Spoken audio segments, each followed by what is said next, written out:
Hey everyone, how are you?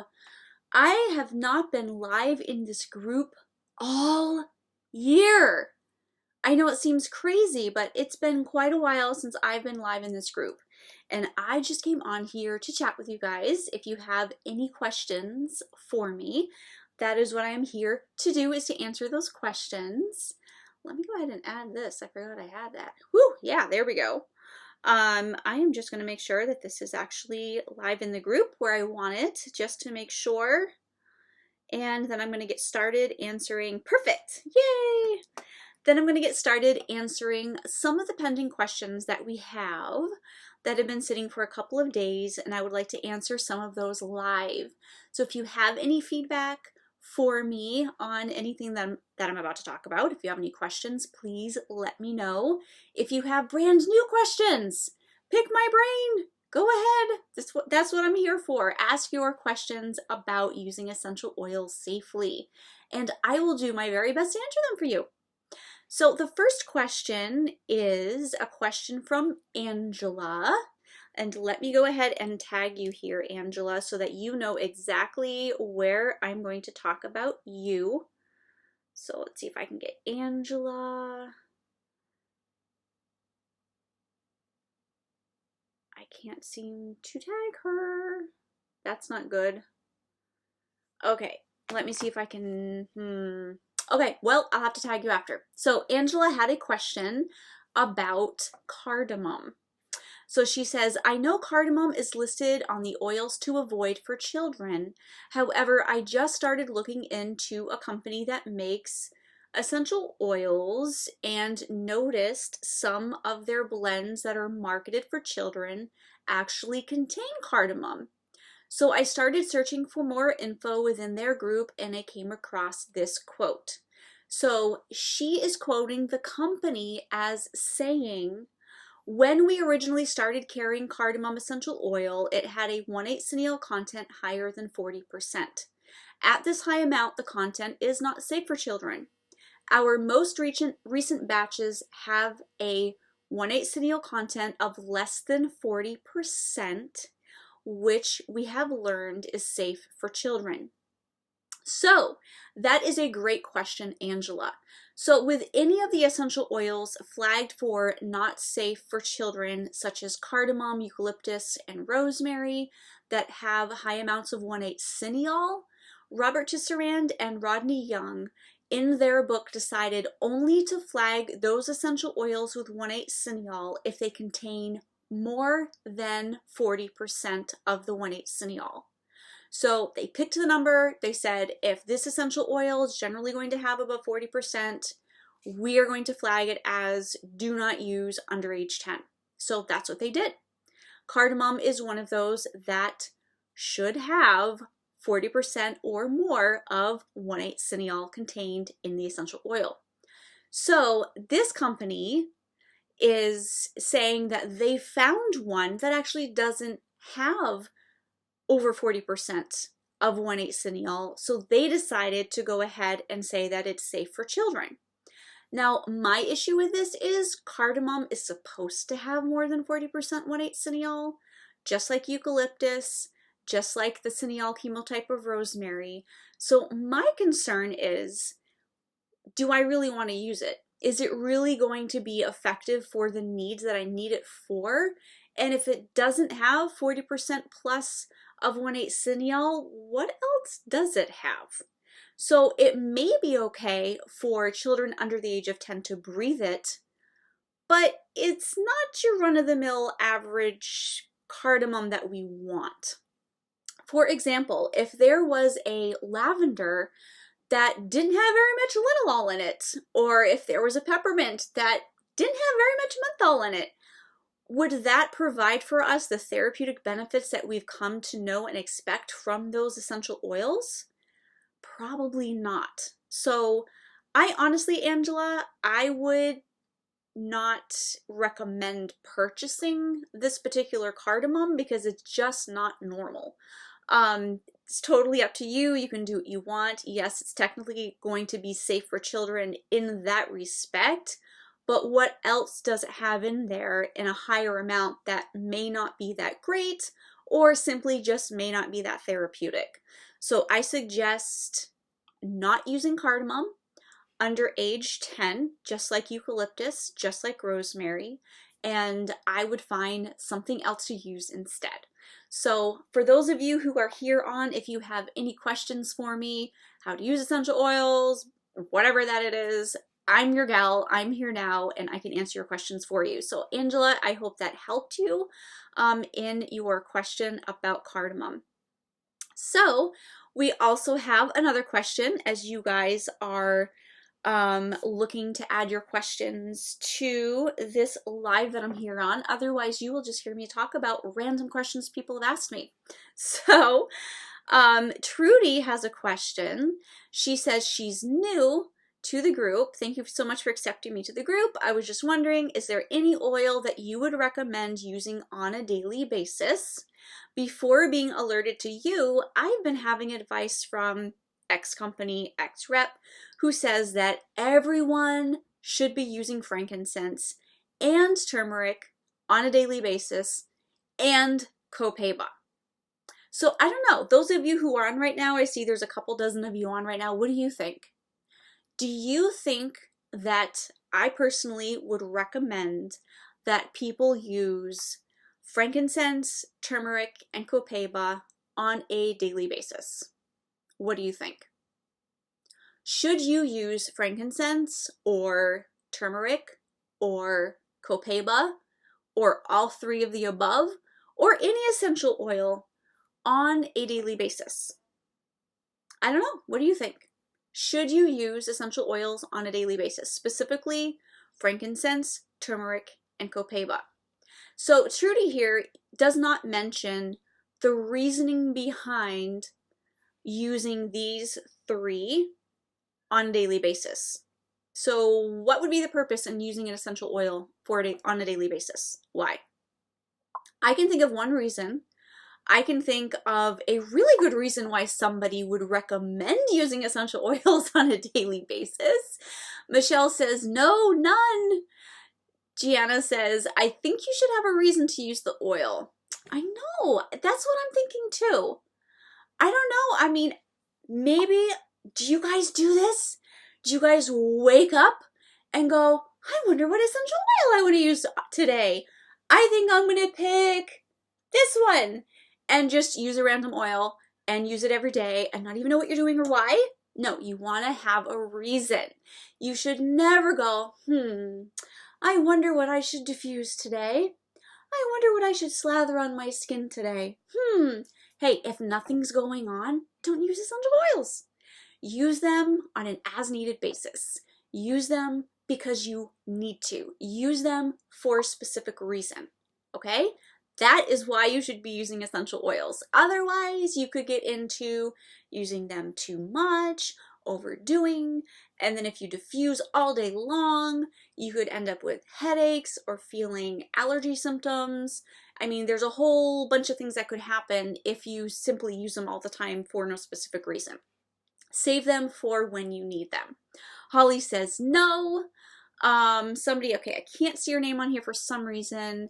Do you have any essential oil suggestions for a child with social anxiety, 3 years old? Yes, I will come back to you. Karen said, no, everyone is different. Cindy said, I think you should have a reason to use it. Jenny says, what's crazy is I see and hear people say this all the time. They diffuse and slather stuff every day without fail. Listen, essential oils are not vitamins. They're not supplements. They're not nutritional. They don't have minerals. They don't have vitamins. They don't have any of that. So, you know, more is not better. It's not something that you are using all the time that's going to help build your immune system, that's going to help you become a healthier person. That is not how essential oils work. That is not how they are recommended to be used. You want to use them with intent and for a purpose. Megan says, in my face oil blend.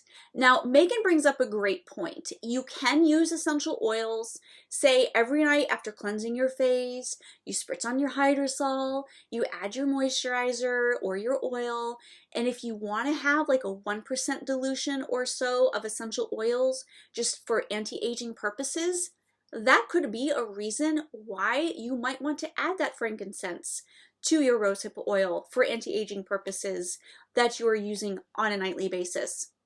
Now, that being said, I do recommend after a few weeks, change it up. Instead of using frankincense, try geranium or try clary sage, or if you're not pregnant, try myrrh. Try something different just to change it up, just to make sure that you don't end up with sensitization. Now, would I recommend a 50% blend every single day on the face? No, use a lower dose, use a lower dilution, and that will kind of fall under the radar a bit, but still be beneficial to your skin. And that is a good reason why you could use essential oils kind of on a daily basis. So it really depends on what your needs are. So as far as turmeric and copaiba, which are wonderful for using topically diluted for pain, there may be some people, there may be some situations where they just need that 2% dilution to take the edge off. So they don't need to use their medications. Or maybe they need that 2%, 3%, 5%, so they only use half their medication because they have severe and chronic pain. That actually could be a reason why you may need to apply essential oils to your skin because of muscle aches, pains, whatever, on a daily basis. But for somebody to suggest to somebody else without knowing their health history, without knowing anything that's going on, and just say, you need to use frankincense, turmeric, and copaiba every single day just because it's good for you, is not something that I would ever recommend. So if you have somebody telling you that, just politely say thank you, nod, walk away, do not do it. That is not something that you want to do. You can overdo essential oils topically, you can overdo essential oils if you inhale them, and you want to make sure that you are using them with intent. Kristen says, I use a standard 0.5% in my facial blends, nothing higher. That is perfect. I don't recommend going over 1%. 0.5% is great. That is wonderful. Let's see, my face oil blend, yes, yes, yes. How do you make a toner with essential oils without clogging the spray bottle with witch hazel? Great question. I will get back to that in a moment. Can you use copaiba for menstrual pain? Yes, you can. You can. You can apply that topically at about a 2% dilution. You can use that. I highly suggest adding either geranium or clary sage as well. That can help emotionally. That can help with that pain as well, and you can inhale that, or you can simply add it to the blend you are applying topically and just make sure that you are able to smell it as well. Perfect. So let me go back to the child with social anxiety, 3 years old. So essential oils can be one of the tools that can help with certain situations like anxiety, but it may be a deeper rooted issue that therapy, talking to a counselor, somebody may help. Now, 3 years old, they're pretty little. I don't know how well therapy is going to do. You as the mom may be able to be a better help than that. I'm just saying, in general, social anxiety is typically a deeper rooted issue that simply inhaling essential oils may not completely fix 100%. So, if they're simply shy, if they're maybe forced into situations where they're really uncomfortable with, that may cause them anxiety. If they had bad experiences around people, around new people, meeting people, try to think outside the box on that. But as for anxiety in general, or needing to feel calm, I do have a link that I can add you here. And I will talk about it a little bit as well, but it's using eossafely.com/anxiety. But I highly suggest a personal inhaler if you don't know what that is. It can look something like this. This is the aluminum one, and it has glass inside, which I love these so much. There's plastic ones as well, but what you do is you add essential oils to the wick here, or you can fill the glass with Himalayan salt and add your essential oils to that, by the way. But you add your essential oils to the wick. 15 drops is generally what this wick will hold as far as an amount. You can usually get up to 20 in there generally, but it's pretty full at that point. And this is something that can be easily carried around. Do you see these holes here? That's where you inhale. So a 3-year-old, generally under the age of 6, I recommend just kind of wafting it under their nose a bit. You don't want it to be too intense, especially for an emotional issue like anxiety. That can be remedied through inhalation and have a nearly immediate effect because the essential oils trigger the limbic area of the brain to do their thing, especially for emotional issues, and the result can be nearly immediate as far as feeling better and feeling more calm. So these can be put in a pocket, they can be put in your purse, they can be put in your car, your whatever that it is. If they're really easy and handy to use, rather than trying to lug around a diffuser, this can be an option for you. So this is what I suggest for anxiety. Use a personal inhaler. As for the different essential oils, as a 3-year-old, they're probably a little unsure of, if you ask them what you like to smell. A lot of them probably really like orange. Orange is calming, so if you have sweet orange, tangerine, or mandarin, that can feel very calming. Geranium is great. Clary sage is great, especially for emotional issues. You can mix that with a tangerine. Some people find that more grounding essential oils like cedarwood and sandalwood, that can also help calm them down too. So try some of those essential oils. If you have them, just let your 3-year-old kind of get a whiff of them and see what they are more drawn to. Kind of mix some of those together and throw them in an inhaler. And that can be a tool that can help. Now, will it fix it 100%? Maybe not. It could be something like Monster Spray. It could be something like just the thought of it can calm them. It could be like, this is your secret calming inhaler, or your whatever you want to call it, and they can feel more calm when inhaling it. Therapeutically and physically, it will help. It will help. Will it take everything away 100%? Maybe not, but you can absolutely play around with it, and please let me know how it works out. Now there was another question about, okay, so making a toner with essential oils without clogging the spray bottle with witch hazel. So Karen, I actually do not recommend mixing essential oils with a witch hazel for a toner. I prefer to use my essential oils in my moisturizer. So when I cleanse my face, then I usually spritz it with a hydrosol or use witch hazel, which is a hydrosol. But for some reason, witch hazel, I tend to kind of squeeze a little bit out on a cotton round and I wipe my face with it after cleansing. Whereas hydrosols that come in the spray bottles, I'll just spritz it all over my face. So I tend to use frankincense, myrrh, geranium, clary sage, sandalwood, cedarwood, lavender. All of hydrosols are amazing for the skin. So you pretty much can't go wrong when you are using a hydrosol on your skin. So that's what I would do next, again, or witch hazel. And where the essential oils can come in is after toning and you're adding your moisturizer, whether it's a moisturizing cream, whether it's a oil like rosehip oil or tamanu oil or argan oil, whatever that you are using, that is where you can add your essential oils. Add it to your final step with your moisturizer, cream or oil or lotion or whatever that you do last. That would be my recommendation, because then you don't have to worry about it. Number one, not actually mixing in the witch hazel, because witch hazel, like a hydrosol, is water-based and it's not going to mix too well. So add it to your carrier oils, that it will mix well in, and I recommend not going over 1% dilution when you do that. So let me see. Yay, there's some more questions. I love questions. It's so fun. Jasmine, I'm in the UK. Where's the best place to find information about what oils I can use around children and pets? I just joined the page. Welcome, Jasmine. Welcome to our group. So yes, we have a couple of links that you can check out.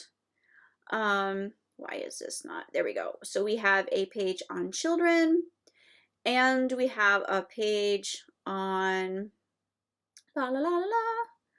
We also have a page on pets. So we have Safe Dogs, and we also have Safe Cats. So that will give you information on what you can use around children, dogs, cats, what we recommend you don't use around children's, dogs, cats, and a little bit of a spoiler, I do not recommend using any essential oils around cats. There are some that are safe to use around dogs. There are some that are not safe around dogs, same with children. So read that page. There is a download in the children's page as well for more information too, like my top 12 that I recommend and the ones that I don't recommend. So find that download, you could download that as well, and that will get you started. If you have any specific questions after reading those resources, please feel free to post in our group and we will get you tagged in the appropriate spot. Saritha, love your succulents wall art. Thank you! See, my office, I ended up changing my office a little bit to where I'm scooted over here instead of more in front of my door so you can see my awesome stuff because it's so pretty back there. And you guys never get to see it otherwise. So thank you. I'm so glad you noticed. I had fun setting that up. So Jasmine, okay, 1-year-old, 5-year-old, and a cat. Perfect. Okay, so you can use those links. Michelle's asking, can you use rosehip seed oil daily as anti-aging? That's more of a carrier oil, right? Yes, Michelle. So rosehip seed oil is not the essential oil. It is a carrier. So it is not highly concentrated. It's great for anti-aging. Absolutely love it. And you can use it every day. I personally like to change things up every once in a while. I probably will use rosehip most of the year, but I also like to use argan oil. I like to use, one that I pulled out recently was pomegranate seed oil. Absolutely love that, especially during the winter months. It's a little bit sticky. It's not totally sticky, but the consistency is a little bit sticky or tacky slightly. So, which is great because it stays on your skin a really long time. Like it's very, very moisturizing. So I absolutely love that. So just for fun, I like switching it up. But technically, yes, you can use that every day year round. Adria, I'm actually not seeing your comment on my screen up there. I'm trying to see if I can find it here. Boy, a bunch of you guys are on. That's awesome. So I see maybe you added a GIF, but I'm not able to see your face. And I unfortunately don't see your comment. I'm sorry about that if you had a question for me. Megan says, great, thank you. We're trying several different things for her anxiety and working with her pity. Perfect, perfect, perfect. That is great to know. Good to know. Karen says, thank you, Leah. I think we'll add to my cream instead. It just makes it easier. Yep. So how many people make room spray without clogging the spray? Thank you. So as far as room spray, you should be able to add that just to water. So add your essential oils just to water. I personally have not experienced any clogging. You definitely want to shake it up before you start spritzing just to make sure things are a bit mixed up because the essential oil will float on the surface of your water. So as for a room spray, yeah, you don't have to worry as much because you are not using it topically on your skin. It's just kind of in the air. So as far as the dilution, you don't have to worry too much about that. I haven't had any experience with them clogging, so I don't know how I can help with that. Morgan says, sorry, late to the party. No, the party's just started. When will you plan on doing the live about children that you did a poll on yesterday? Or is this what you were talking about and I just needed to rewatch it later? No, this is not it. No. So I'm not just going to go live. This will be more of a structured workshop.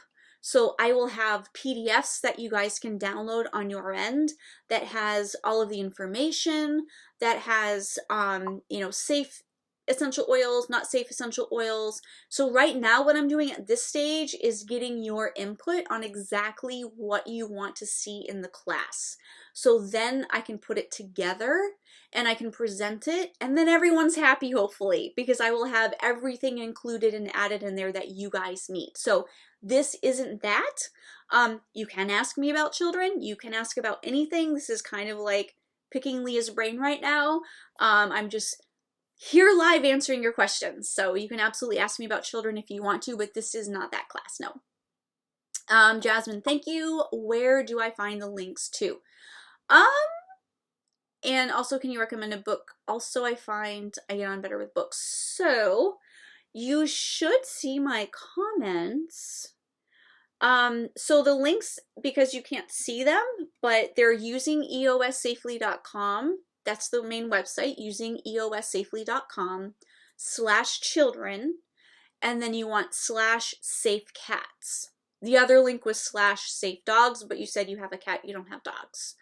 And as far as resources, we do have resources over at ueoslibrary.com.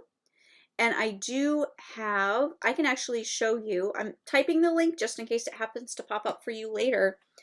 But in this book here, Essential Oil Profiles, which I do have some left in stock, I have maybe about a dozen left in stock right now. This has the top 60 essential oils. It gives you the safety as well as the benefits and the therapeutic properties of the top 60 essential oils. And in the back, it has bonus information on diluting essential oils. It includes charts here as well, and includes recommendations on carriers as well. We talked about a few of them, rosehip oil being one of them that are great for the skin. And then I have a whole section on children and essential oils, as well as pregnancy, breastfeeding, dogs, and cats. So I have all that information in here as well. So that will be found at ueoslibrary.com. Or you can go directly to eopbook.com if you want to, and that will give you some resource ideas. Can you make it shareable? If you mean this video, this is in the private group. So sometimes I go live on the public pages and then I share it in this group, and that makes it so that you guys can share. But I just wanted to come directly to you guys today because I had a couple of questions pending in the group that were specific to people that were in the group. So I decided just to go live in the group. Sorry about that. But what you can do is you can invite your friends to join the group and then they can watch the video that way. Pam, just got my granddaughter started on essential oils. Yay! Ordered her your profile book for her 21st birthday and she loves it. Oh, I am so excited, Pam. Now I have to order her the safety one too. So excited. So yes, we do have essential oil profiles. This was my first print book. Super exciting. We also have one that I released just a couple of months ago. That's the essential oil safety files. So I get asked a lot like what the difference is between the two books. This one has the top 60 safety and benefits, as well as those bonuses that I talked about. This has 242, and this is focused on the safety. So it doesn't have those bonus sections, doesn't have the benefits. It has all of the safety for 242 essential oils. So for those of you who need to look up the safety of your blends, you can grab this resource. I have 242 essential oils in here, and I think 99.9% of the time you guys will find your essential oil in here and you will see the safety of it. I'm pretty sure I really did not leave anything out, but there are some companies out there who find these really obscure essential oils and like to add them as one of 40 of their essential oils in one of their blends. And there's like no information to be found on it at all. So that I can't add here. But 242 versus 60. So you kind of pick and choose, you know, what you want. And I have the print books for this essential oil profiles. I am totally out of print on here. But what I do have for you guys is an online version and an ebook version. So the online version, you can search for essential oil, and it has all of the information there in an online format. The ebook version is a PDF, and it will have, you know, one page after the other. It'll have this page, and it'll have this page, and then this page, and this page. So you have to scroll to find the information. Some people like to buy the ebook version, even though it's not really searchable, because they print it out and they like to access it that way, or they just simply like to scroll and access it via their phone. So a couple of different resources for you, all found at ueoslibrary.com. Perfect. So are there any other questions that, oh, I am actually seeing more comments over here than I am over here. So Oh, my gosh. Let me expand my comments window if I can. Whew! Okay, so I have a lot more information. Yes, I do ship to the UK. I ship worldwide. Free shipping within the US, actual shipping elsewhere. So I absolutely do. I've shipped many books to the UK, absolutely. I wish you could have this info in Spanish for my mom. Great idea, Patricia. Great idea. I wish I knew Spanish, or I wish I could hire somebody to translate these into Spanish. That would be excellent.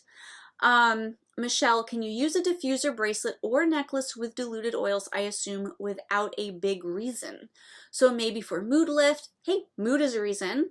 As a bug deterrent or during flu season. Those are reasons. Those are reasons. Or should there be an ailment to make it worthwhile?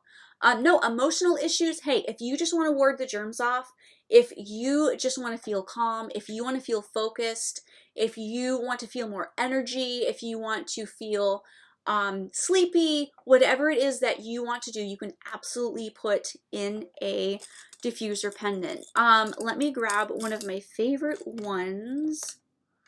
Is that here?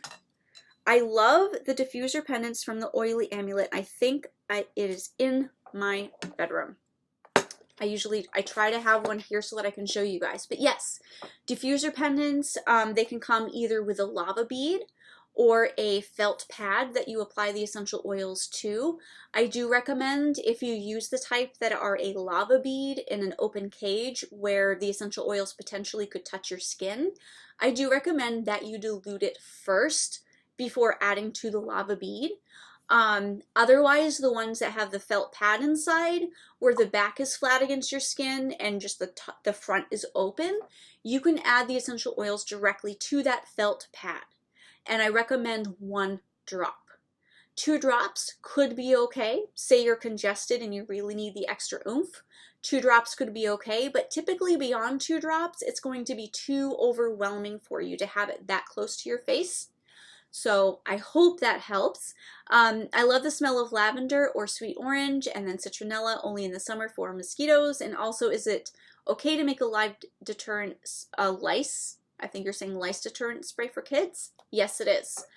Let me just check on the URL for the lice. We do have some information on that. So give me 1 second. I don't know if it's just lice. I sometimes forget the pretty links that I use for my pages. It must be Go Away Lice. That was my second. That was my second guess.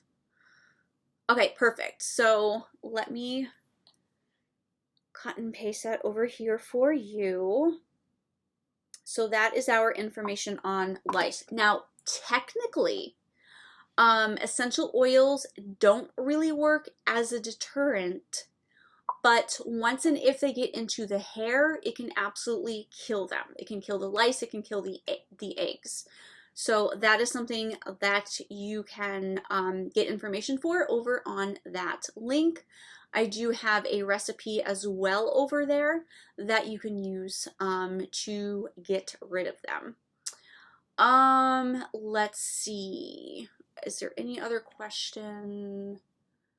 Okay, so yeah, you can absolutely use it, Michelle. You can use diffuser bracelet or necklace for all of those issues. Yes, you can. Okay, so I have a question or a comment from it's not showing your face for some reason. I don't know why it shows it for some and not for others, but I'm breastfeeding. I never even considered that either. Yes, so there are certain essential oils that you want to be careful with if you are pregnant, if you are breastfeeding. So that is definitely something you need to be aware of. I do not sell my books on Amazon.com, and I will tell you why. They want 2 arms and 4 legs for everything you put up there. And I'm sorry, I put the work in here.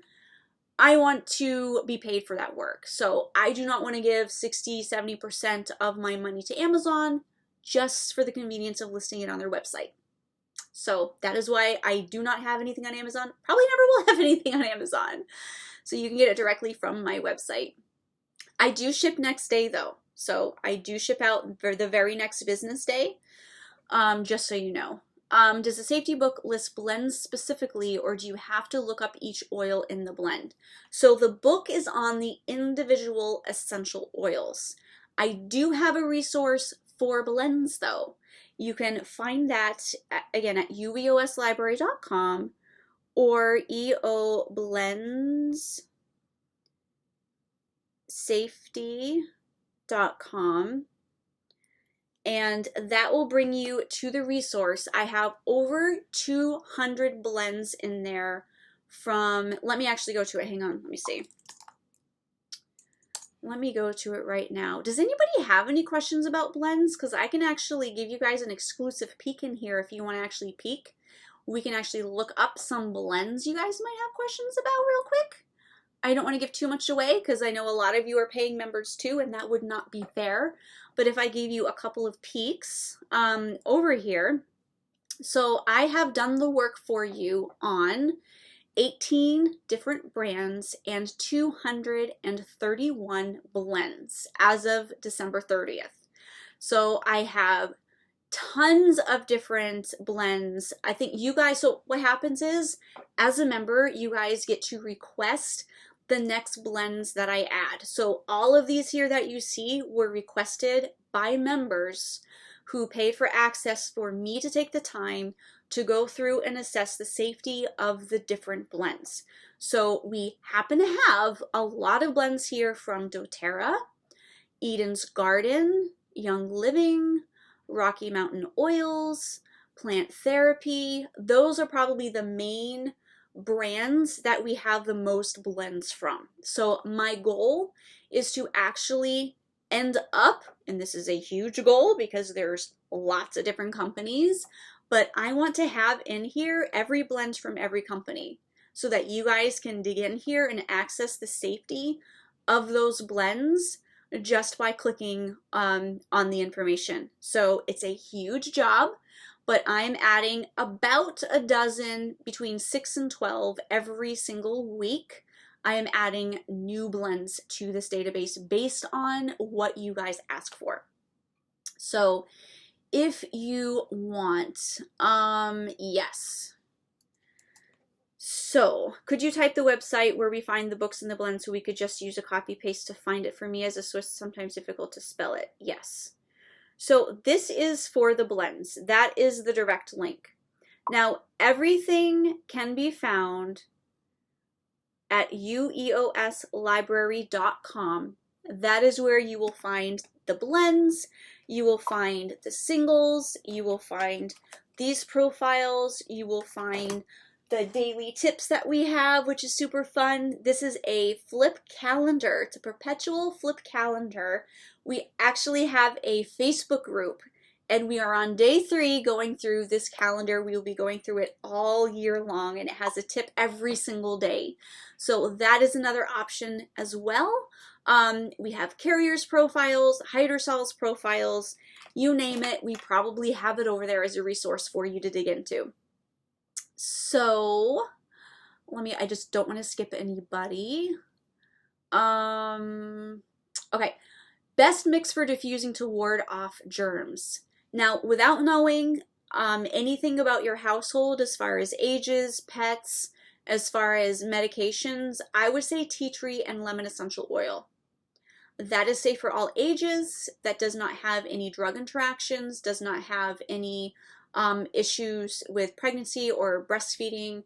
Not safe around cats because I don't recommend using essential oils with cats anyways. But tea tree and lemon are the dynamic duo when it comes to killing germs. So that's what I would absolutely recommend for most people for killing germs. It's absolutely amazing. Perla's using Endoflex for thyroid. I do not dilute it, and I placed 1 drop on my neck. Am I using it correctly? Let me see just 1 second. Okay. So I don't have that currently in my blends files. However, I do have to say that there is actually no research showing that essential oils can be useful for the thyroid. Unfortunately, thyroid is one of those health issues that essential oils cannot reach. A lot of things can't reach thyroid other than medications. That's just the way it is. And I'm a certified herbalist, I'm a certified health coach, I'm a certified clinical aromatherapist, and I'm here to tell you, if somebody is trying to sell you essential oil blend for thyroid, it's just going to be a waste of your money. In general though, you do want to dilute essential oils before applying them to your skin. That being said, let me go ahead and look up what exactly is in this blend, because there may be safety issues in this blend that would make you not want to use it anyways. It just depends. Okay, so I am here. I googled Endoflex. It was familiar to me. I couldn't remember which blend. So let me go ahead over here and I will let you guys know how safe it is. Okay, so we have spearmint. It is diluted already in sesame seed oil, so that's a good thing. We don't know how diluted it is though, so that's the question mark. We have sage oil, geranium, myrtle, we have chamomile, and nutmeg. So I am already seeing at least one essential oil in here that's potentially carcinogenic and has some safety issues. Spearmint essential oil has a very low topical max. We don't know what their topical max is.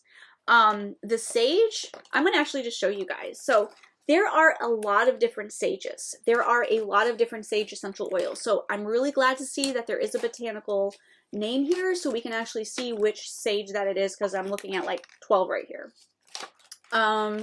So let me see. Okay, so their sage that they are using is Salvia officinalis, and the only sage that is Salvia officinalis is the Dalmatian sage. So this particular sage happens to be neurotoxic, and I don't recommend that anybody uses it, and it's in this blend. Myrtle oil, let me see which myrtle it is, because there are several different myrtles as well. Let me see.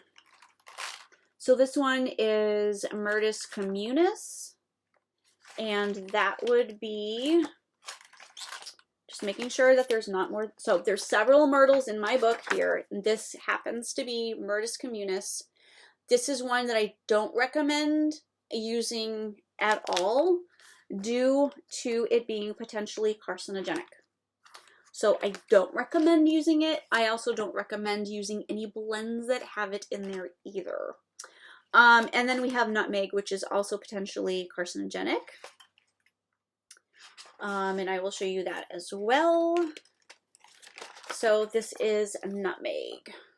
So we have East Indian, we have West Indian. I do not recommend using it. It is potentially psychotropic, is potentially carcinogenic, and then of course it's not recommended for pregnancy, breastfeeding, etc., etc., etc. So that is what I do in brief. And of course I take a little bit more time and I have a huge database of my own in my spreadsheet and stuff, but that is how I assess the safety of a blend.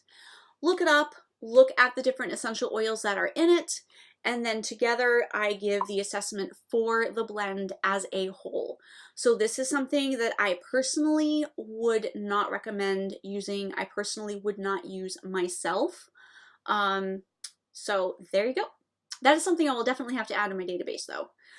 Thanks, this is a great feed. You guys are having great questions. That's why. You guys make it awesome because you have the best questions ever. And then we're able to cover a ton of things. Okay, blend for a cough in adults. Fir needle off the top of my head is going to be amazing for respiratory issues and for cough, and I'll tell you why. My son, a couple of years ago, when I drove him to school, we lived in Vermont at the time, and he had a cough. He woke up, every 4 seconds he was coughing, we were rushing around getting ready for school, right?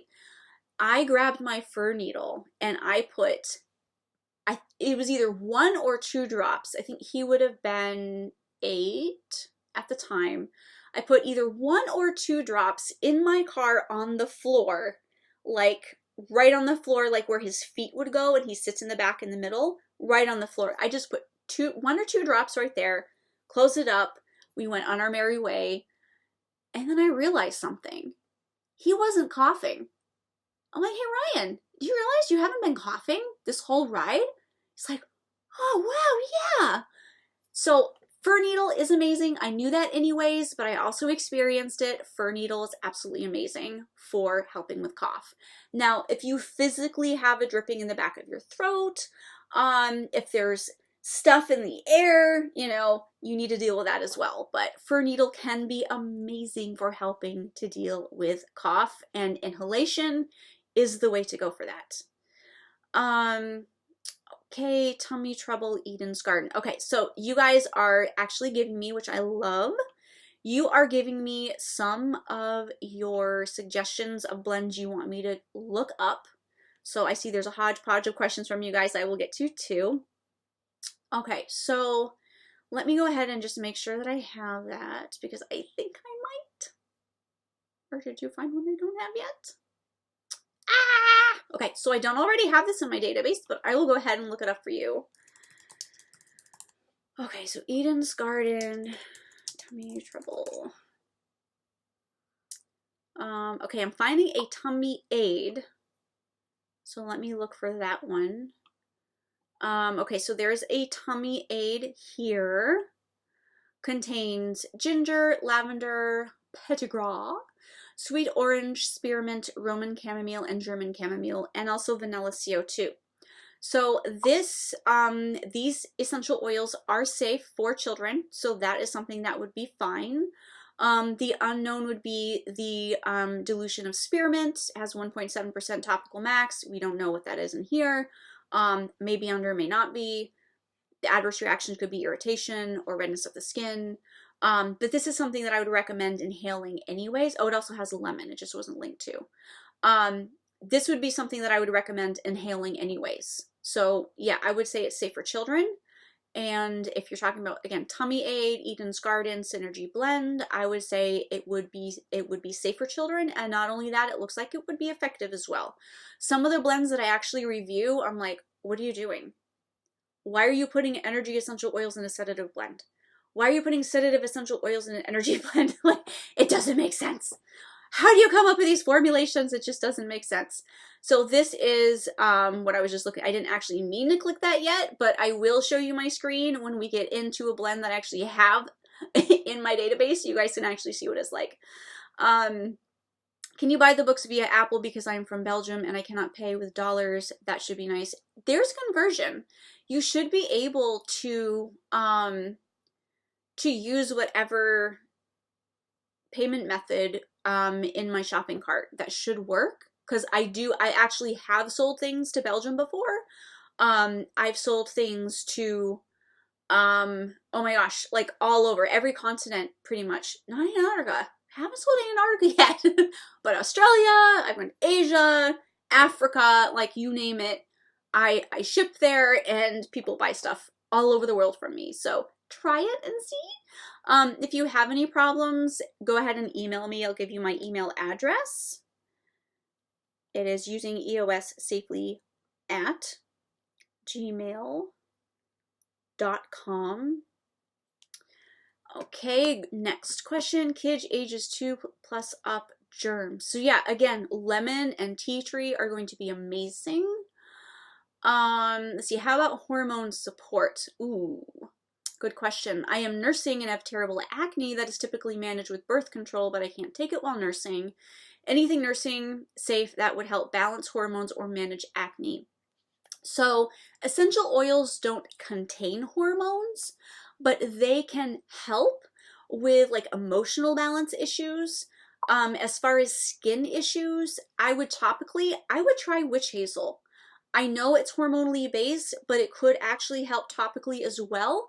Sometimes hormonally based acne actually causes the skin to generate more oils, and using witch hazel to strip those oils can be effective. There's the oil cleansing method too, where you actually apply oils to your skin, like a carrier oil, and then wipe it off, and that can be helpful as well. Sometimes our skin generates oil because it feels like it's dry. So if you feel like your skin is really oily and you're constantly stripping it, that actually causes your body to generate more oil, which makes things worse. So cleansing with an oil sometimes can help because your body gets a signal, okay, there's already oil up there, I'm not going to actually generate any more. So that could be useful as well. So I would try that. You can also try hydrosols, witch hazel technically is a hydrosol, but you can try things like geranium or clary sage as well. And that should help too, hopefully, with the topical issues too. Michelle, I have so many friends that swear by essential oils, but they ingest them, use them on kids daily, and I by nature am cautious. I figure natural doesn't equal safe. Your attention to the safety concerns as well as the benefits is unique and I am appreciative. Thank you, Michelle. Thank you so much for that. Yes, essential oils are amazing. Some people who kind of get offended at the safety angle that I present as well, you know, they'll say, oh my gosh, you're just trying to scare everybody from using essential oils. No, I'm not. I love my essential oils. They're wonderful. They have their place, but people should be aware of the safety aspect too, because that is largely missing from anything you see online. You know, you will see recipes, usage recommendations on Pinterest, on Instagram, on Facebook, YouTube. You have everybody pushing why you need to buy their essential oils, right? You have all of these benefits, a lot of which are overblown or not even true, but they don't also make you aware of the safety issues. Now, there are certain essential oils that I personally would never use. We went over a few of those that were in that blend a few minutes ago. But there are other essential oils that, although they may have safety issues, they may not apply to you. Just because an essential oil is not safe for pregnancy, if you're not pregnant, that doesn't apply to you. That's okay. So yes, there is safety that needs to be made aware of so that you can understand that angle and aspect and see maybe it applies to you, maybe it doesn't. If there are essential oils like cinnamon bark, like clove that are blood thinning, but you aren't on blood thinners, that may not be a concern to you. If you are taking aspirin, if you are about to have surgery, if you are prone to nosebleeds, that may be something that you should be aware of, and that also helps you not to freak out. I've had people say, thank you so much for letting me know that, because I had a nosebleed out of nowhere and I was freaking out wondering what was going on.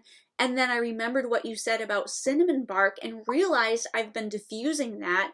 And I think that's why. So they stopped diffusing, their nose cleared up, and now they're aware of that issue. So, you know, I just present the information. If you don't want to accept it, that's fine. That's on you. That's your responsibility. But I really feel like the safety aspect is missing largely from companies that just want to push essential oils, and they're doing their customers a disservice by not offering that. So thank you so much for appreciating, Michelle, that I do add both angles to the information. Pearl is like, wow, thanks for this amazing information. You are welcome for the amazing questions. Hi, Meredith. I love it, my fur needle. What do you recommend for middle ear infection and pain because of this issue by children? So I do have a page on that, and I will also talk about it.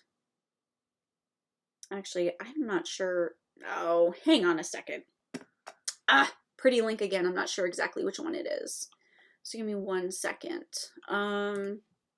It's either ear or ear infection, or it's both. Don't know. Okay, so it must be ear infection. And I'll talk about it as well, because there's more information that I can talk about that I don't actually have on that page. Okay, using eossafely.com/ear infection, and that should be the page that it brings you to. So my #1 recommendation is do not put essential oils in the ear, but use a blend that is an herbal blend called, it's a garlic mullein oil. I do in that page have a link, and actually I could probably do this as well, to the garlic mullein infused herbal oil that I personally recommend and have used with success. This is an herbal based blend, not an essential oil blend. So it's garlic and mullein infused in an olive oil, and that is where it gets its therapeutic properties from and how it is so effective. Herbs sometimes are going to be a better choice than essential oils for some issues. In this case, you never want to apply essential oils inside the ear. Now, you can apply them on the outside of the ear. You can put them on this part of the ear. You can put them right here. You can put them behind the ear and underneath here. You can dilute essential oils like lavender, helichrysum, copaiba, anything that can help with pain. You can dilute it around the outside. And at max, you can add a few drops of diluted essential oil to a cotton ball, and you can place it right on this part of your ear here. Not inside, but you can place it there so that the aromatic properties of the essential oil as it evaporates into the air can hopefully get down to the ear canal without being physically actually present as an essential oil drips down into your ear canal, because that can cause some damage. So there is a blend out there from a company that you are familiar with that actually has essential oils in their blend, and I don't recommend using it in the ear. Do not do that. Do not put essential oils, even diluted, into the ear canal. That is never okay. It's never okay to put anything in your ears, especially if you think that your eardrum could be perforated. But the garlic mullein infused herbal oil is safe, is recommended for that. That also being said, if you need to go to the doctor and get antibiotics, do it. I don't know how long this has been going on, but you can actually end up with damaged hearing. Now, I, as an adult, a few years ago, had an ear infection. Long story short, we were in a rental, and the sink was like leaking underneath the floorboards, and it was gross under there. And I was very sensitive to that and got an ear infection from that. And I tried everything. I was even almost tempted to actually try essential oils in my ear, but I didn't.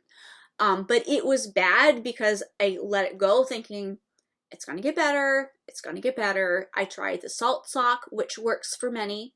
I tried the garlic mullein infused oil. And finally one night I'm just like, I literally broke down and I was just crying. It was so terribly bad. And I had 2 children at home with no medication, and my ear killed me. And so finally, because I did not want antibiotics, because nobody wants antibiotics, I'm not going to get antibiotics.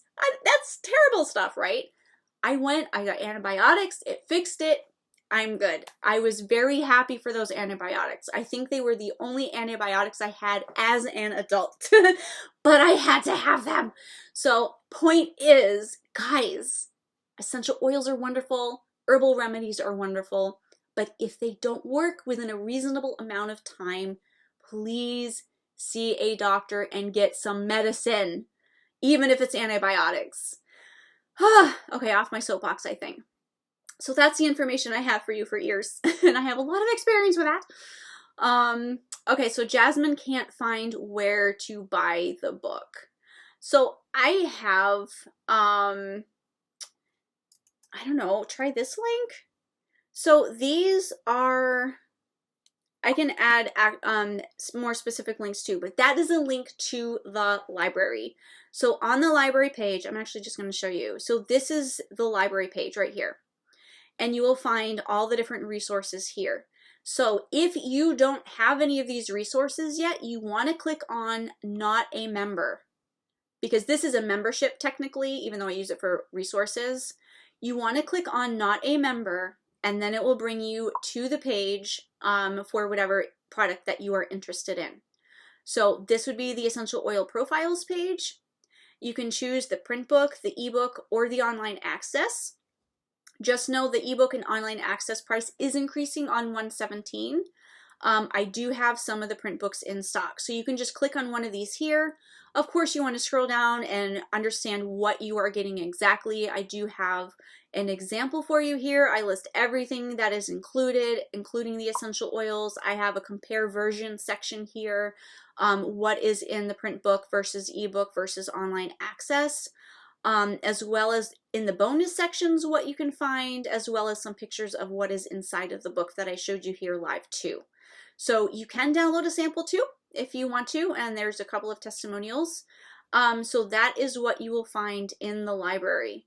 So again, if you don't already have the product, click the Not a Member. If you already have it, then you can click the Access Now, and that will bring you into the product that you've purchased. So This is the Blends Essential Oil Safety Files. And sorry, this is totally over my face. Hang on one second. There you go. I can actually click that off for now. And this is what you can see inside of the blends files. If you guys, again, if you have any blends you want me to look at for you, let me know and I will show you guys. But I have a bunch of different blends here that I've assessed and I can show you guys what that looks like. I have a bunch of them in here as well. So let me get that back here. Okay, da-ding, da-ding, da-ding. Okay, so let me see where I was here. You are welcome, Morgan. Megan says, I just saw a major MLM suggest using orange essential oil with coconut oil on your face as a moisturizer. I know this is not good, but not remembering why. I have no problem with that. Coconut oil is excellent for applying topically to your skin, and it works also as a moisturizer, and you can use it to dilute orange essential oil in. Now, orange essential oil, like any essential oil, is not going to moisturize. It's going to be the oil that you are going to use. You may, Megan, have seen a few comments from people saying that coconut oil is comedogenic or whatever, that it will clog your pores, and I have not found that to be true. I disagree with that. It may be on somebody's list somewhere, but I have not found that to be true in my experience, and I would go ahead and use it personally. Candida Terminator Blend. Okay, that is a new one for me. Let me see if I can find that. Okay. Okay, so this does not look like it's actually an essential oil blend though. Yeah, so that is not something that I can assess for you right now. What are your thoughts on Plant Therapy Blend Anti-Aging? Didn't see it in the blends page. I use it with their carrier oil Younger Glow. I know you said to change it up so I don't use it every day. So Plant Therapy Anti-Aging. Yeah, I don't have that one in my files yet. So let me go ahead and look it up on their website. Anti-Age Synergy. Okay, so let me click on ingredients. It's not what I wanted. The pop-up. I hate pop-ups. Okay, hang on, give me a second. I have to go back. Okay, ingredients. Okay, Palmarosa, Rosalina, Copaiba, frankincense, sandalwood, rose. That's not bad. Another pop-up. Yeah, frankincense, of course, we know is excellent for anti-aging purposes of the skin. Palmarosa is okay. I probably wouldn't have added that. Rosalina, Copaiba is more for pain. Sandalwood is also good for the skin as well as neroli and rose. So yeah, I would say it's okay if you already have it. Otherwise, when you're done with it, make your own blend. It's real easy to mix essential oils together and add them to a carrier oil and make your very own anti-aging blend for a lot less than what they're charging.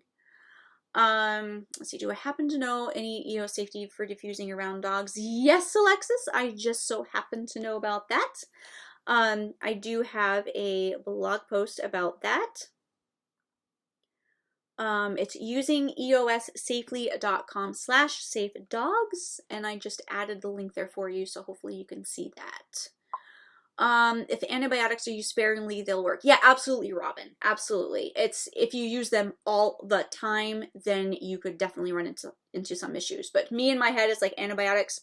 Nope. Want to avoid at all costs, but you know what? Had to. Had to do it. Kate, if I'm right, there are ear infection who are based on bacteria and also viral, who is most common. So antibiotics is only working for bacterial infection, right? Correct. Correct. But they are actually not that often. Yes, Kate, in my situation it was, because there was a leak of yucky stuff underneath the floor of the kitchen, and my office was just off that, my bedroom was just off that, and I was smelling it more than my kids, who at that time did not school at home. So I was definitely exposed to that. It was definitely a bacterial thing. But you are right. Viral issues, antibiotics are not going to be useful for. So excellent point. Robin says, I can't afford the membership. I'm at risk of losing what little I have living in Australia. I am so sorry. I have heard about all of those fires over there. That is really, really scary. I hope you stay safe.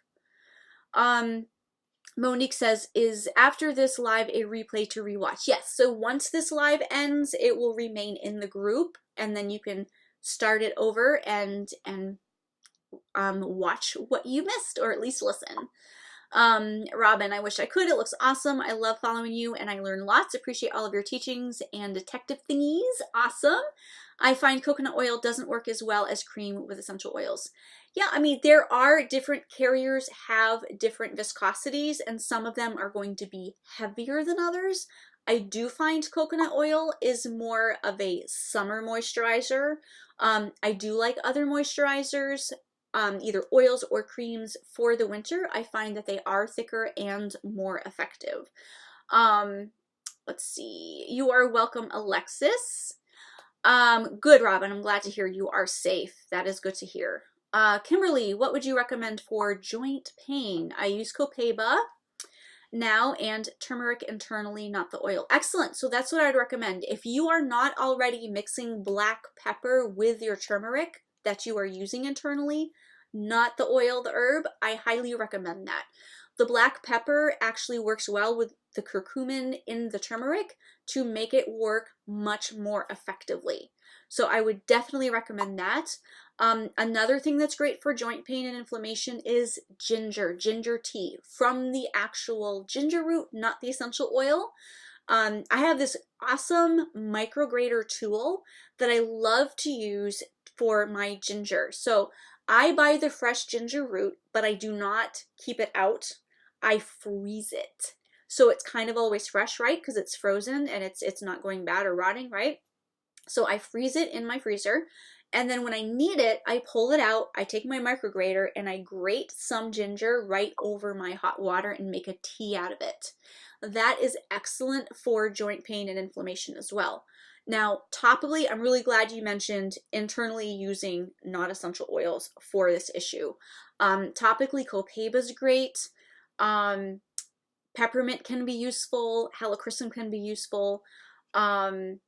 That's what I would recommend topically. You probably want around a 5% dilution or more depending on what's going on. So that's what I would recommend to you. Just so you guys know, as part of the EO Recipes Club, I do have very thorough, detailed, specific recipes, along with, of course, all of the safety, who it's safe for, who it's not, substitutions, and I do custom recipes inside of there as well. So if my recipe that I have there for you needs some tweaking for you specifically, I do that for you too. So just as an FYI. You are welcome, Monique. Molly is asking about Healthy Hero Synergy Blend from Eden's Garden. Let me see if I happen to have that one. I have so many blends, and then you guys are like, yeah, what about all these ones you don't have yet? Yay! I do have this. Okay, so let me flip this around so you guys can see.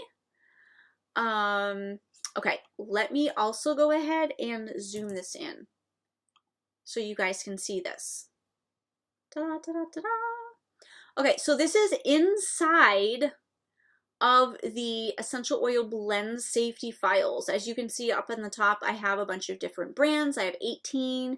We are here under Eden's Garden. I scrolled down, clicked on Healthy Hero, and this is what we have here.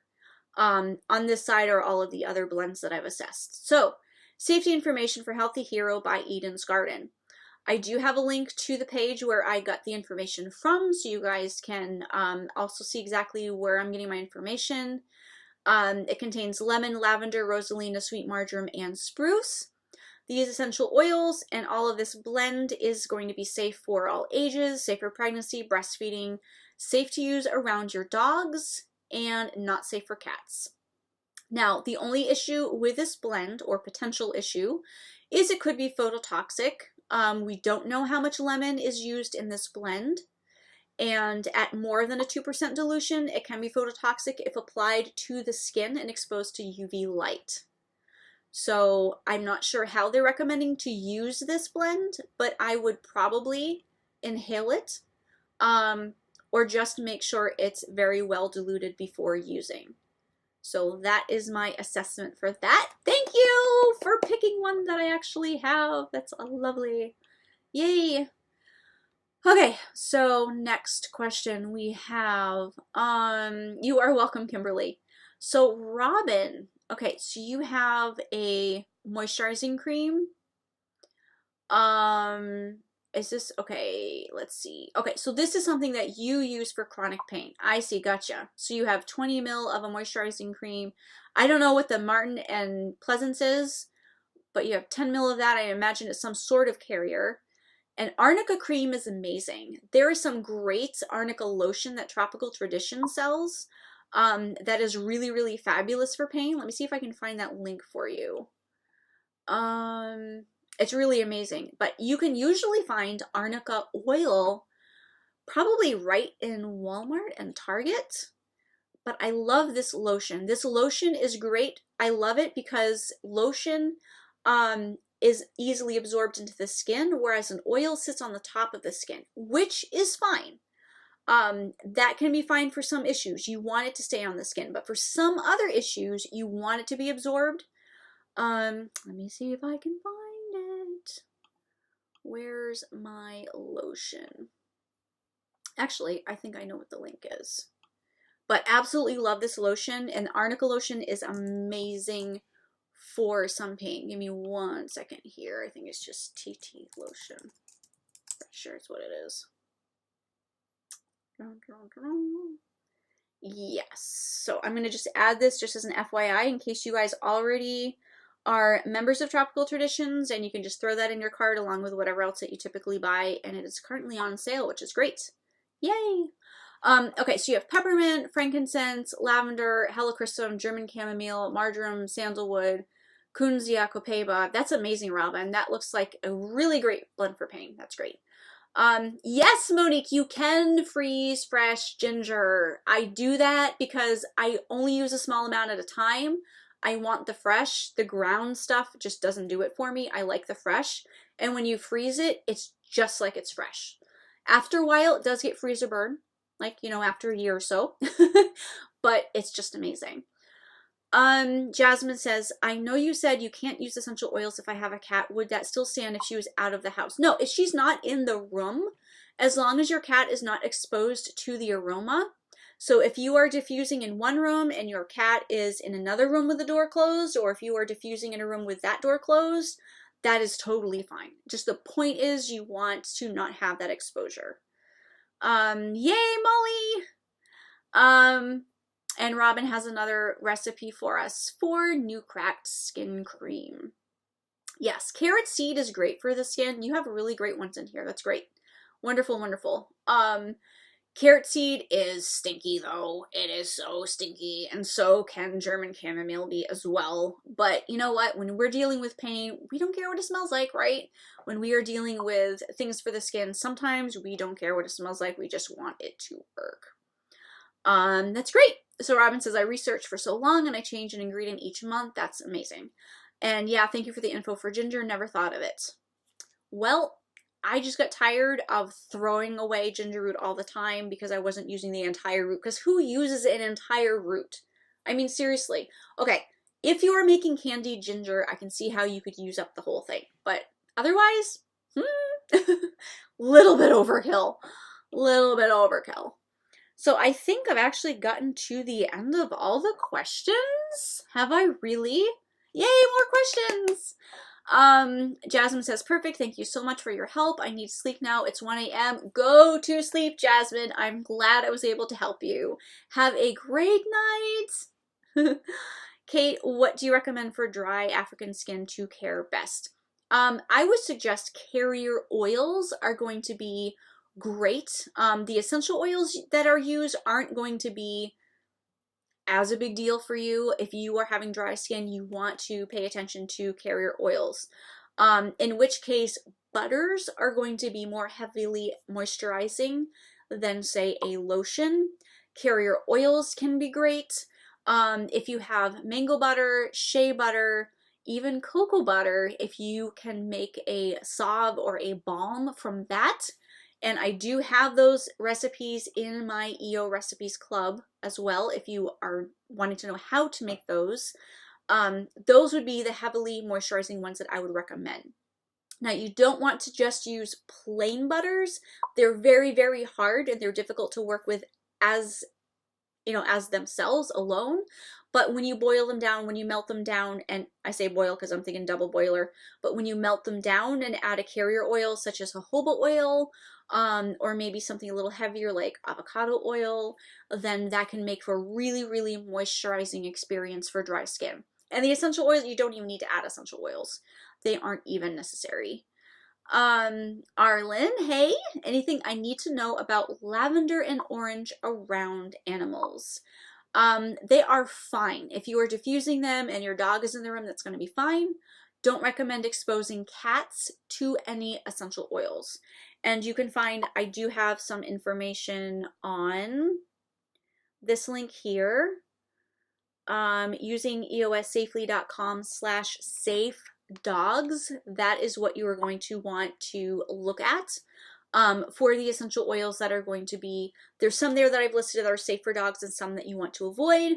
There's also a /safe cats, but basically the information is do not use essential oils around cats. But there is information over there too if you are interested in that too. What are some quick headache relief ideas? I know peppermint is recommended, but do you dab the oil neat on your temple? Erica, I recommend inhalation. That is going to be the best way. Let me just throw the link in here that we have for headaches. So inhalation is going to be the most effective way to help with a headache. Sometimes if you have a headache or a migraine that's accompanied by some throbbing or some actual physical pain as well, you can apply like a 5% or maybe up to a 20% dilution topically to that part of your skin that may be throbbing, but honestly, inhalation works really well. I would give that a shot first. Yes, peppermint can be helpful. Frankincense can also work, and so can calming essential oils. If you have lavender and that works for you, when I say calming essential oils, if that brings up something like orange or geranium or clary sage, that may be something that could be helpful for you as well. Also, make sure you are not dehydrated. That is typically going to be the #1 reason why we get headaches, other than stress, if you can eliminate whatever stresses are going on too. But dehydration, especially if you are in the US and it's now winter and things are dry, you have heat blowing, people get headaches pretty easily and don't realize it's simply that they are dehydrated. So take a look at that and see if that is something that could be an issue for you as well. Michelle says, heard tea tree, lavender, and rosemary may cause early onset puberty in kids. Thoughts? Nope, they don't. And I can give you a link. I was actually thinking about posting this the other day because I don't think I have it in my regular things that I post. And just as a warning, it's a little bit of a satire, just so you know. So the title is Using Essential Oils to Promote Breast Growth Since They Contain Estrogen, Are Estrogenic, and Cause Male breasts to grow, so why not? Have you thought about this? Have you considered if essential oils truly, in fact, and I do break down the studies, I do give you some information in there as well, I'm not just kind of poking fun at it, but if essential oils truly made breasts grow, wouldn't you think by now one of the companies would be adding these to a blend to promote breast growth for women that want their breasts to be bigger, right? I have not seen that anywhere. Nowhere in sight. Probably because it won't actually work. So I do give you a little bit of the studies I've quoted, why the studies are not quite giving you the full picture, what the issue probably is instead. So anyways, have fun, be amused, have a laugh, read the article. Okay. And actually, rosemary is not one that I've heard of. I've heard the tea tree, I've heard the lavender, but I haven't actually heard rosemary, so that's interesting. I hesitate diluting in teaspoons of carrier oil because I don't know I'll use it up. Well, that's a great comment. Usually we suggest just a teaspoon or so that it's pretty much a one-use situation. So if I'm suggesting 2 drops of essential oil in a teaspoon of carrier, which is a 2% dilution, you're pretty much going to kind of like use that all up at once for the most part. It's only if you know that this is a situation that you are going to be needing a larger amount because you're going to be using it over time, then I would recommend using a 1 ounce or larger. But typically when you are doing single uses, you are going to use the teaspoon, and that will be your single application pretty much. If you are just testing a blend out, again, just use a teaspoon of carrier, it's not that much, and then use your 1 drop for 1%, your 2 drops for 2%, or however much percent that you're using, and just use that as your test. What I don't recommend is making like an entire bottle of something. Like when people want to say use tea tree essential oil in their shampoo, I recommend taking an ounce of that shampoo or less and adding your tea tree, adding your rosemary, adding your whatever essential oils to just part of your shampoo and trying that and using that, because then you can tweak it, and at most you might have to throw away the ounce or a half an ounce. But if you have a giant bottle of shampoo and you're wanting to add essential oils to it and it's not working for you, it's making things worse, whatever it is, you've just kind of ruined your whole bottle at that point. So using a teaspoon of carrier oil is a very low amount of carrier oil, unless I'm misunderstanding. And that's kind of what I recommend, especially when you are trying things out for the first time. Kate, and I'm sorry I don't know your name because for some reason it didn't show me a picture or a name for you. So I'm sorry about that. Kate is asking, what is your tip for back pain for African who has pain in the cold climate, but in the hot climate it disappears? Really doesn't matter African or not, to be honest. But back pain in general, have you seen a chiropractor? If it's a chronic back pain, sometimes seeing a chiropractor can help alleviate that back pain. Topically, you can use copaiba, you can use helichrysum, sometimes peppermint, depending on is it hot pain, is it cold pain. There are different pain blends that could be useful for that. A 5% dilution may work for you, 20% may work for you. It sounds like there's maybe a little bit of tension from being in the cold that may cause that, and that relaxing, sometimes adding maybe a heating pad. But if it's a chronic thing or something that's, you know, pretty severe, I would suggest seeing a chiropractor. That may be helpful for you. Robin says, I also add Tamnu oil for the skin. Yep, that's excellent. There's a lot of great carriers for skin. Arlen saying, thank you. You are welcome. Robin saying, thank you so much, Leah. Love your comments. Love your commitment to us and helping us do better. You are welcome, Robin. Happy to help. Erica, mine are usually tension and back of neck. Okay, so again, I would use back to headache. I would definitely inhale first. You can use it topically on the back of your neck if you feel that the inhalation is not working.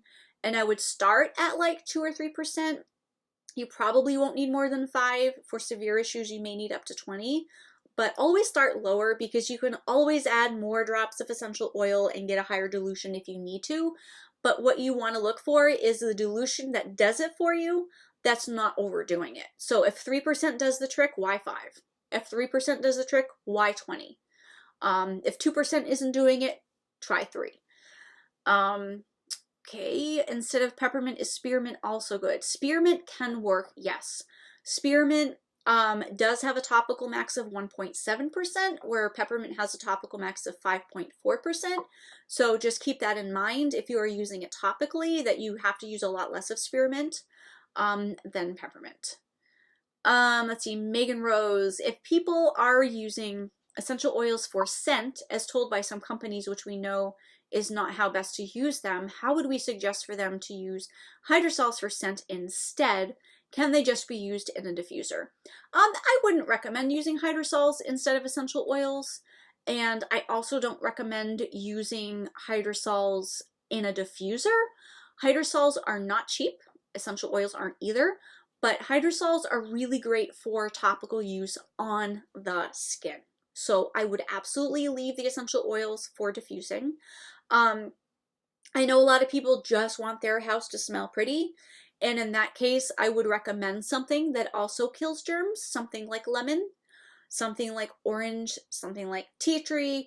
There are essential oils that you can use that help with issues that you may need help with that also smell nice. If you are looking for essential oils for simply a perfume, that could be something that may be okay.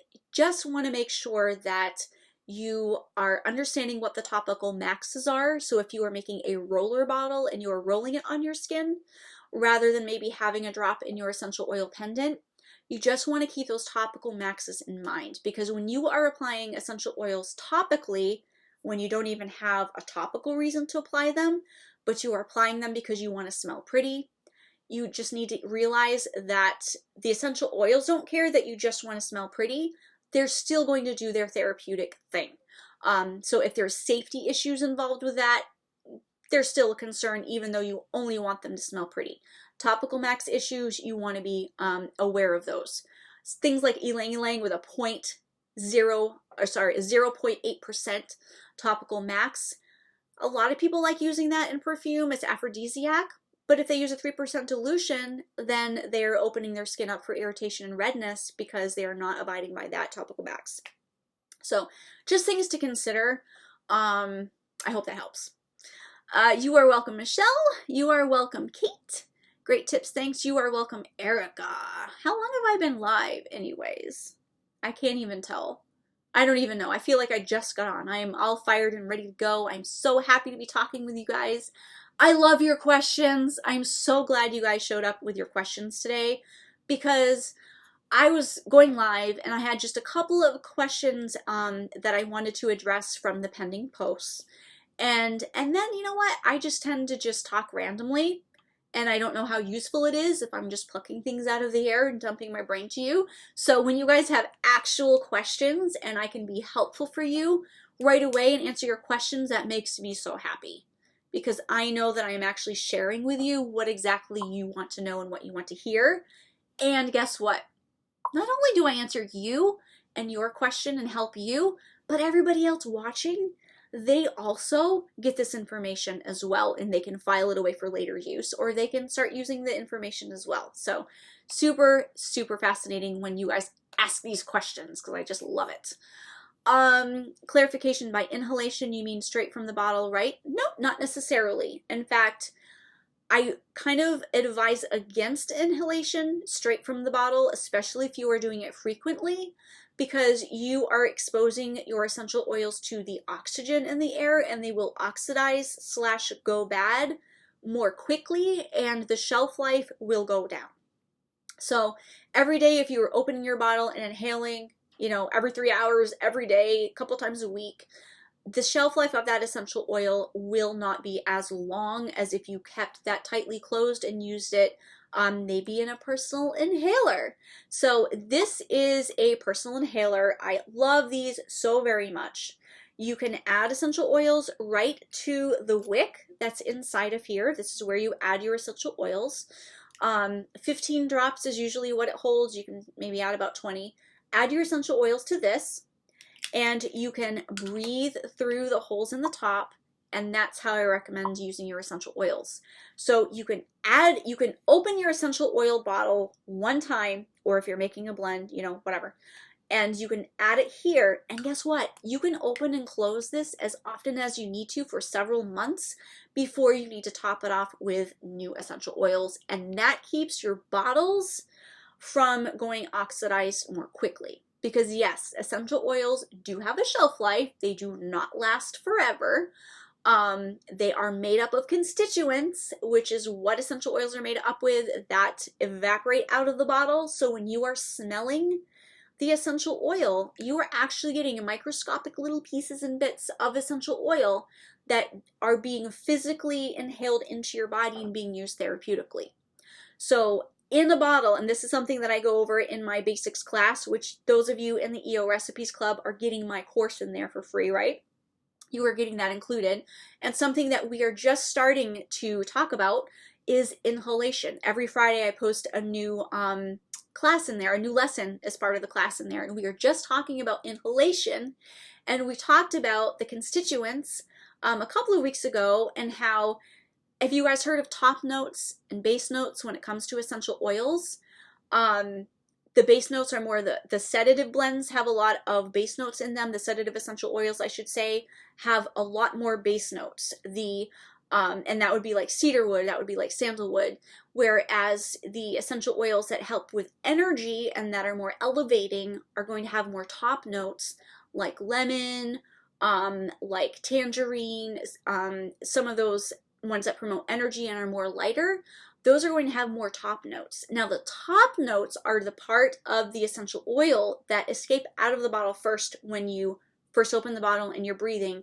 Those top notes are going to hit you first. So there's top, middle, and base notes, and essential oils have a mixture of all. Some of them have a lot more top, some of them have a lot more base. So what happens is when those top notes leave the bottle, you are then going to be left with mostly middle and base notes. The top notes are actually the constituents that are more protective when it comes to the essential oil. And when those leave, your essential oil is then oxidized. It can cause irritation and redness. So this is something that happened to my mom and my grandmother. So my mom had a bottle of tea tree essential oil.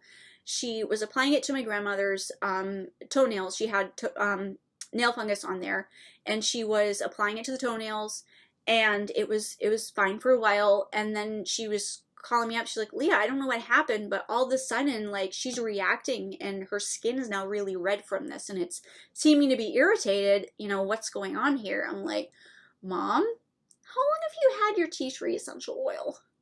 She's like, oh, about 8 years. I'm like, there you go.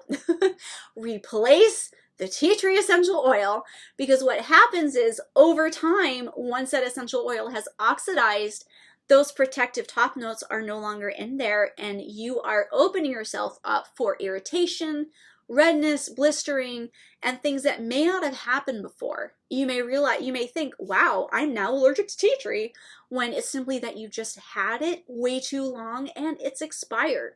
So just something to consider. So kind of like a long way to tell you, don't just simply open up your essential oil bottle every time you want to smell them, because you will shorten the shelf life, and that kind of briefly, quickly is why. That is why. So use your personal inhaler. This is one way that you can do it.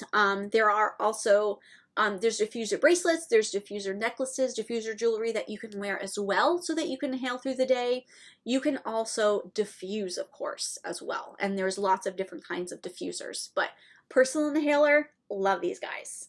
Absolutely love them. Okay, where do I get my hydrosols? I love Garden of Wisdom. They are my favorite place to get hydrosols because they have so many different kinds. They have different sizes. Their shipping is very reasonable. Mountain Rose Herbs also has great hydrosols. I find because they ship in glass, which I love glass, but it's a little expensive, takes a little bit longer to get to me. I also like Aromatics. They're great as well. Again, shipping, weight, and all of that is sometimes a concern too. But those are going to be my best places to get hydrosols. Let me also give you a link to my page on hydrosols. And yes, there is a Hydrosols Profiles online version to access information as well from the UEOS library if you are interested. Okay, oils for fertility to increase egg quantity. That is not something that essential oils are going to be helpful for. Same oil for ovulation. That is not something that essential oils are going to be helpful for. The most essential oils can do for you is help get you in the mood. That is the most they can do for you. They do not contain hormones. They will not help increase progesterone, testosterone, any of that. But essential oils, some of them are aphrodisiac and they can help get you in the mood. Monique, what do you do with essential oils that are oxidized? Can you use it still for cleaning? Yes. or do you need to throw it away? You can use them for cleaning. So what I do, number one, I try to buy smaller bottles of the ones that I know I'm not going to get through as quickly. Ones like tea tree and lemon, I buy the big 4-ounce jars. That's what I buy. And I buy them with the dropper right off Amazon, 12 bucks or so. Love those. And I go through those quickly. So yes, when you come across essential oils that you think are off, and the shelf life has expired on them, actually, let me give you a link to that too. You could absolutely use them in your cleaning. So let me give you a link to shelf life. That is also, yeah, that is definitely a concern. So I would definitely, you could add them to your washing machine. You could add them to dryer balls that you throw in your dryer. You can use them for cleaning your toilets, your sinks, spritz them, all of that. I would recommend that you wear gloves, which you probably do anyways, but if you don't, I would recommend wearing gloves in case as you are spritzing and using, it's coming into contact with your skin. And if it's already oxidized, it can cause some irritation and redness. So I would suggest using gloves. That's what I would suggest. Perfect. Yay, I get to the end again. Go me. I think I've answered all of your questions unless I somehow missed one, but I don't think I did. Perfect. So does anybody on here have any more questions for me? You guys are amazing. I absolutely love it. Absolutely love your questions. It's so fun to go live with you guys because you have the best questions. I'm just making sure I've answered all of the pending posts that I wanted to, and I have. So, alrighty. I am not seeing any more questions. If you have any more, now's your chance. I know Facebook has a slight delay, so I'm going to give you guys another minute. And then see if you have any more questions. I'm just seeing if there's anything else in here that I can address. Okay. So if you guys have any questions and you post them to the live video after I've gotten off, then I will try to spot them and answer them. I'm seeing a couple more. Perfect. So Erica, what do I mix with the oils for cleaning? I just add them to hydrogen peroxide, which is a super effective cleaner. I used to use vinegar, and then I came across this amazing study from this pharmacist, I think it was, or no, not pharmacist. Who was it? Let me see. Hang on. Let me see if I can find it. Anyways, she did testing on, she was a chemist, sorry, on different cleaners and natural products. I'm just trying to find where that link is. And she was testing them, and I think, is this a link? And she found that hydrogen peroxide was just as effective as bleach and anything else. And it's very easy to access. It does an amazing job at killing germs on its own. And then when you add essential oils to that, then it's even more effective. So that's what I would recommend. Let me just give me a moment here because I would really like to find, I'd really like to find that. So give me 1 second because I know it's here somewhere. So you guys can actually access the link as well. And she did like thieves cleaner, she did bleach, hydrogen peroxide, and all of that. And I was just overwhelmed. Now, I already knew from before, I had read before that if you, like for a veggie wash, if you spritz first with vinegar and then hydrogen peroxide, or the other way around, doesn't matter which order, but those two individually, but not mixed, kill a lot of bad stuff. So if you have a small spritz bottle of hydrogen peroxide, small bottle of vinegar near your kitchen sink, when you get your produce, spritz it down with one, spritz it down with the other, rinse it off, and then you can go ahead and that's a great vegetable cleaner. Okay, give me 1 second. I'm almost there.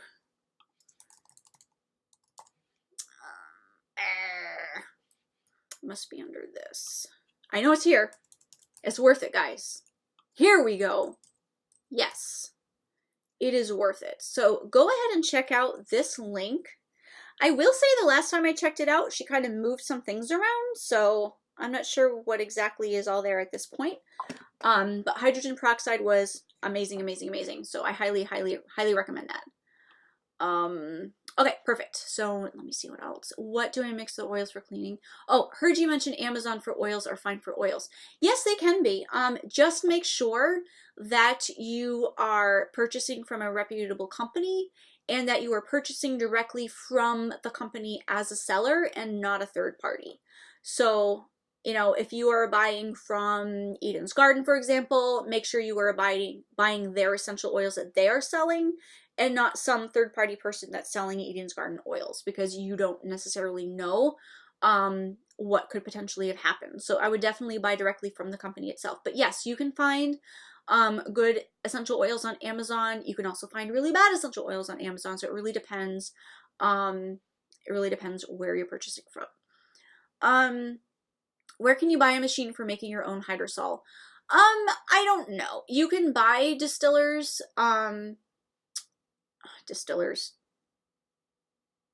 You can buy stills and you can make it yourself, but it's a lot of work. Like, you need a ton of plant matter to get just a tiny amount of essential oil or a bigger amount of hydrosol.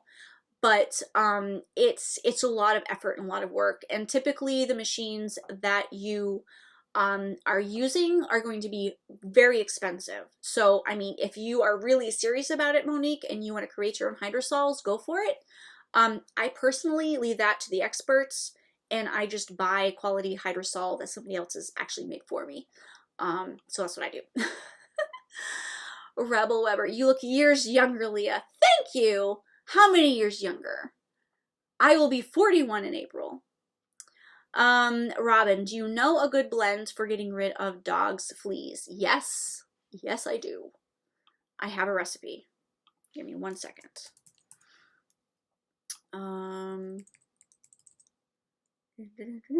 So what it is it's in this link about using essential oils with pets, and you will find